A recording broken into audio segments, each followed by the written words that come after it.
Ini adalah kisah tentang Bishr al-Hafi yang hidup pada pertengahan abad kedua hingga awal abad ketiga Hijriah. Ia tergolong salah satu sufi yang di awal kehidupannya menjalani kehidupan hedonistik berfoya-foya dalam kemewahan hidup dan kemaksiatan. Kisah pertaubatannya berawal dari sebuah peristiwa yang sangat sederhana namun cukup menakjubkan. Suatu hari ia sedang berada dalam kondisi setengah mabuk dan berjalan sempoyongan sepanjang jalan. Tiba-tiba ia menemukan secarik kertas bertuliskan Bismillahirrohmanirrohim, dengan nama Allah yang Maha Pengasih lagi Maha Penyayang, yang telah terinjak-injak kaki dan kotor.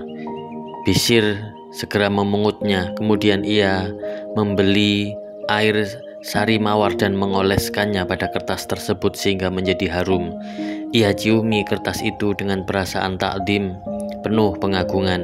Lalu kertas yang sudah harum itu ia simpan dengan baik dan penuh rasa hormat di rumahnya.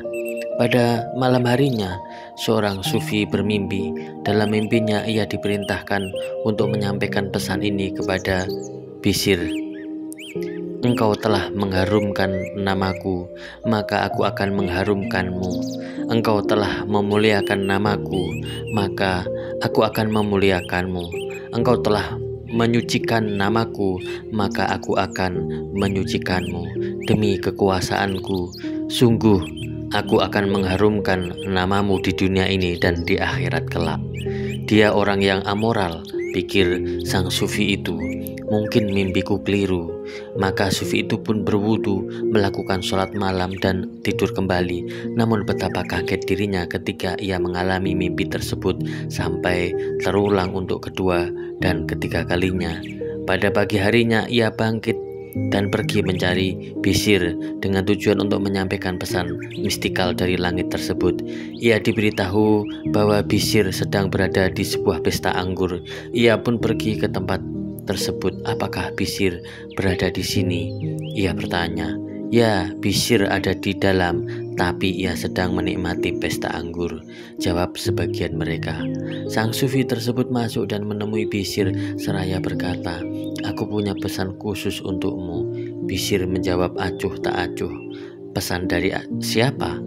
Pesan istimewa dari Allah, jawab sang sufi. Lalu sang sufi menguraikan pesan langit yang diterimanya dalam mimpi semalam. Berguncang jiwa Bishr mendengarnya. Ia menjerit dan menangis terseduh-seduh. Beki Bishr, apakah ini pesan magian atau pesan penyucian? Tunggu, aku akan pamit kepada teman-temanku. Teman-teman Bishr berkata kepada teman-teman minumnya, aku telah mendapatkan panggilan spiritual. Aku pergi, aku ucapkan selamat tinggal. Mulai hari ini kalian tidak akan pernah lagi melihatku begini. Sejak saat itulah Bishr menjadi orang yang sangat saleh, sehingga tak seorang pun yang tidak merasakan kedamaian surgawi di dalam hatinya ketika mendengar nama Bishr tersebut. Ia mengambil jalan penyangkalan diri dan sangat diliputi oleh pandangan ketuhanan, hingga ia tak pernah mengenakan alas kaki. Karena itulah ia dijuluki sebagai Bishr si telanjang kaki. Ketika ditanya mengapa engkau tidak mengenakan alas kaki, ia mengemukakan alasannya secara khas sufistik. Aku bertelanjang kaki ketika aku berdamai dengan Allah, dan sejak saat itu aku malu untuk mengenakan alas kaki. Selain itu, Allah yang Maha Kuasa telah berfirman, aku telah menjadikan bumi sebagai permadani bagimu. Tidak sepantasnya kita mengenakan alas kaki ketika kita menginjakkan permadani sang raja dari segala raja. Kewibawaan Bishr sebagai sufi agung menyebabkan banyak ulama besar tetap berguru dengan takdim kepadanya. Ahmad bin Hambal, seorang ulama besar pendiri mazhab fikih Hambali, sering mengunjungi Bishr dan percaya penuh pada Bishr sampai-sampai para muridnya protes. Saat ini Anda adalah seorang ulama tanpa tanding dalam bidang hadis, fikih, teologi, dan tiap bidang ilmu pengetahuan. Namun mengapa Anda masih saja bergaul dengan orang yang amoral? Apakah itu pantas? Imam Hambali menjawab dengan rendah hati, memang benar, dalam semua bidang ilmu pengetahuan yang kalian sebutkan tadi, aku lebih unggul daripada dia, namun dia mengenal Allah lebih baik daripada aku. Memang pada kenyataannya, Imam Hambal kerap mengejar Bishr sambil memohon, beritahu aku tentang Tuhanku. Ada dua pesan moral yang akan kita bingkai melalui kisah ini. Pertama, penghormatan Bishr kepada asma Allah Bismillahirrahmanirrahim. Walaupun ia tenggelam dalam kemaksiatan dan melakoni kehidupan hedonistik, berfoya-foya bersama kemegahan dunia, namun jauh di lubuk hatinya yang terdalam, ia masih sangat memuja, memuliakan, dan mengagungkan Tuhannya. Karena itu, saat melihat asma Allah dalam kalimat basmalah yang tertoreh dalam secari kertas, ia langsung memungut, mencium, memolesi minyak mawar yang harum dan menyimpannya di tempat yang mulia, bukan di tempat-tempat yang sembarangan. Setidaknya itu menunjukkan bahwa jauh di dalam palung jiwanya, Bishr sangat mengagungkan Allah, kendati dirinya tak mampu menghindari diri dari jeratan maksiat. Kita melihat pengagungannya yang begitu tulus, itulah yang mengantarkan ia diistimewakan oleh Allah, sehingga dia memberinya hidayah dan inayah, pertolongannya kepada Bishr yang membebaskan dari kubangan maksiat dan dosa. Itulah alasan mengapa sebagian orang-orang arif mengatakan bahwa bukan kedurhakaan semata yang menghantarkan kebanyakan manusia celaka, melainkan karena sikap meremehkan prinsip-prinsip agama. Begitu pula sebaliknya, bukan ketaatan semata yang menyebabkan manusia meraih kebahagiaan, melainkan karena penghormatan yang bersemayam dalam lubuk jiwa mereka terhadap nilai-nilai ketuhanan. Bagi kebanyakan kita, barangkali apalah arti sebuah asma Allah yang hanya tertulis pada secari kertas, akan terletak di aman pun terjajar di tempat sampah, atau bahkan terkulai layu bersama kotoran di tempat-tempat najis. Bagi kita bukan persoalan, tapi fakta yang terlihat remeh itulah yang menjadi persoalan besar bagi Bishr. Asma Tuhan dalam keadaan apapun harus diagungkan, bukan cuma pengagungan palsu, melainkan sebuah pengagungan yang keluar dari kedalaman kalbu bahwa dia merupakan zat yang maha paripurna, yang maha sakral, dan Tuhan pencipta semesta yang maha agung, sehingga sungguh layak menerima pengagungan dari hamba-hambanya dalam setiap keadaan. Kalau ditarik ke dalam konteks kita hari ini, mungkin kita akan tersentak kaget sebab kita tidak mempunyai sense penghormatan terhadap kalam ilahi. Hampir bisa dipastikan setiap kita mempunyai kitab suci Al-Quran, tapi sulit memastikan bahwa kita selalu mengkaji, menelaah, memahami, atau bahkan hanya rajin membacanya. Tidak jarang kita menemukan atau melihat Al-Quran di rumah orang-orang muslim yang sudah begitu lusuh, kotor, dan terkoyak di sana-sini sebagai tanda bahwa kitab suci itu sudah tidak pernah disentuh lagi.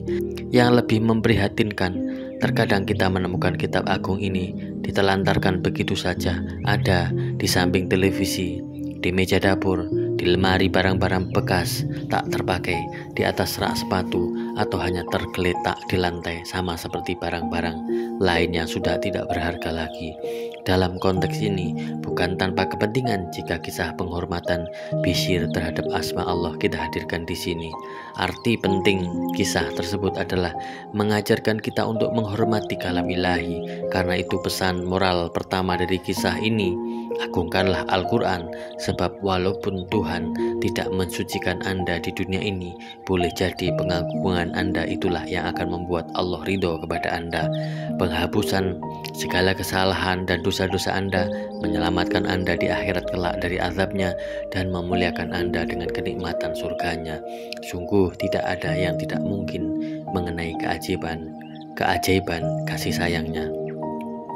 Kedua, perilaku Bishr yang lebih menakjubkan lagi, ia enggan menggunakan alas kaki apapun karena semesta persada ini ia hayati sebagai permadani sakral Tuhan. Perbedaan antara perilaku yang pertama dan kedua, jika yang pertama ia masih tenggelam dalam jurang kemaksiatan, yang kedua ia sudah menjadi orang arif. Sifat warok, zuhud, qanaah, rendah hati, dan haya, malu sudah menjadi busana kesalehannya. Bagi kebanyakan kita, perilaku itu mungkin terlihat bodoh, konyol, dan naif mungkin, tapi kita keliru jika melihat fenomena itu dari sudut pandang kita semata.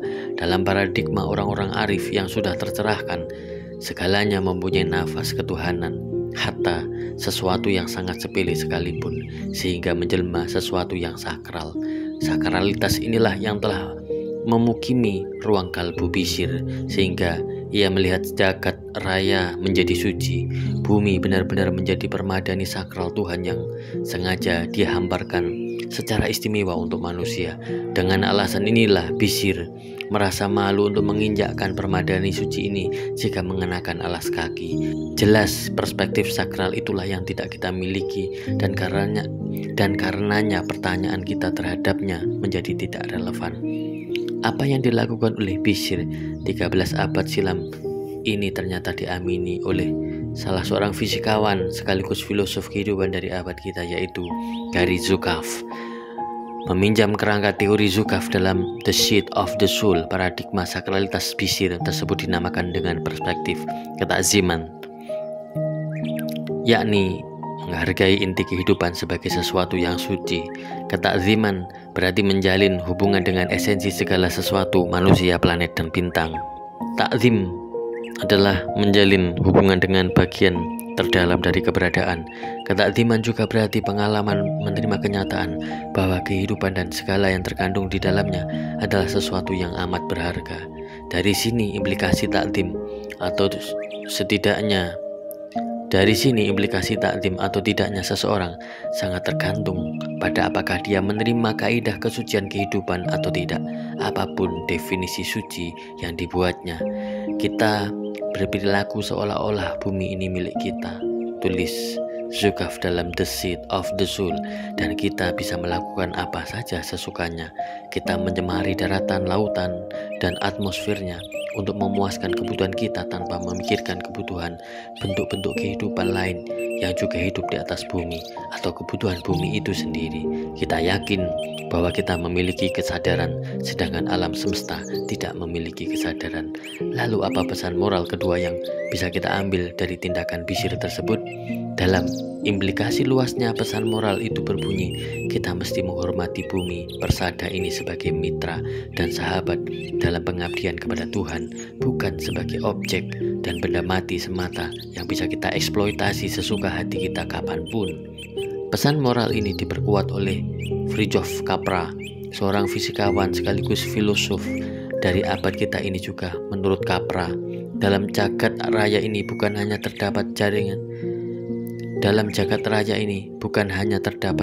jaring-jaring kehidupan yang saling terkait satu sama lain, tapi juga ada nafas kehidupan yang melandasi segalanya. Namun seperti diakui Capra, wawasan tersebut memang tidak tampak pada level permukaan. Kita harus menyelam ke dalam palung kehidupan, menerapkan penglihatan seorang filosof atau sufi yang sudah tercerahkan. Dalam bahasa Capra, itulah yang disebut pengalaman spiritual. Simak sekelumit penuturan Capra. Pengalaman spiritual adalah pengalaman akan hidupnya pikiran dan jasad sebagai suatu kesatuan. Selanjutnya, pengalaman akan kesatuan ini melampaui bukan saja antara pikiran dan badan, tapi juga antara diri dan dunia. Pusat kesadaran dalam momen spiritual adalah perasaan menyatu yang mendalam dengan segala sesuatu, perasaan kebersamaan dengan seluruh alam semesta. Masih menurut Capra, dengan penglihatan sakral inilah kita akan mengetahui bahwa pada tataran alam semesta ini ada semacam the hidden connection, keterkaitan tersembunyi yang jika kita abaikan, maka implikasinya sebuah kerusakan di satu tempat akan menyebabkan kerusakan di tempat lain pula. Kebakaran besar-besaran hutan belantara di Kalimantan dan Sumatera yang bukan hanya mengakibatkan kerugian besar masyarakat Indonesia, tetapi kebakaran itu juga mengekspor asap-asapnya ke negeri tetangga kita yang menyesakkan nafas mereka, merupakan bukti faktual hukum universal mengenai keterkaitan tersembunyi tersebut. Eksploitasi PT Freeport di Papua yang bukan saja mengakibatkan limbah lokal orang-orang di sekitarnya, tapi juga keterpurukan bumi tercinta ini menjadi miskin secara skala nasional. Lumpur panas yang masih saja terus menyembur di Sidoarjo tidak hanya merugikan pihak perusahaan, tapi lebih dari itu juga membuat berantakan keharmonisan, ketentraman, kedamaian, kemakmuran, dan kesejahteraan masyarakat di sekelilingnya yang tidak mau dengan berat hati harus meninggalkan kampung halaman tercinta. Data-data itu masih bisa diperpanjang lagi, yang memperlihatkan bahwa satu kerusakan alam akan menyulut kenestapaan di tempat lain. Semua peristiwa yang menorehkan luka sejarah tersebut disebabkan tidak lain karena kita miskin penglihatan rohani terhadap bumi pertiwi. Kita melihat Indonesia dari Sabang sampai Merauke layaknya sebongkah benda mati yang bisa kita eksploitasi sesuka nafsu kerakusan kita kapanpun dan dimanapun. Kita tidak menatapnya sebagai sebidang dari hamparan permadani suci Tuhan yang memiliki hak untuk kita hormati sebagai anugerahnya dalam mengemban amanat kemanusiaan. Konsekuensi peristiwa-peristiwa yang menyayat hati nurani dan kemanusiaan itu menjadi harga mahal yang mesti kita bayar karena menafikan dan menyingkirkan paradigma ketakdiman atau pengalaman spiritual terhadap bumi persada tercinta kita ini. Sungguh tepat nasihat salah seorang tokoh psikologi transpersonal, Ken Wilber, dalam sebuah karyanya The Eyes of Spirit, ketika dia menghimbau kita seyogyanya dengan sepenuh hati menerima keberadaan eksistensi tidak hanya sebatas jasad dan pikiran, melainkan juga mencakup wilayah jiwa dan ruh. Pada titik inilah pesan moralnya kita mesti mengadopsi secercah cara pandang Bishir dalam melihat bumi terkasih ini. Memang jelas kita tidak mungkin berperilaku ekstrim sampai tidak beralas kaki karena kita bukan seorang sufi seperti Bishir, tapi dalam tataran tertentu paradigma Bishir dalam memandang jagat raya masih relevan untuk kita gunakan hari ini.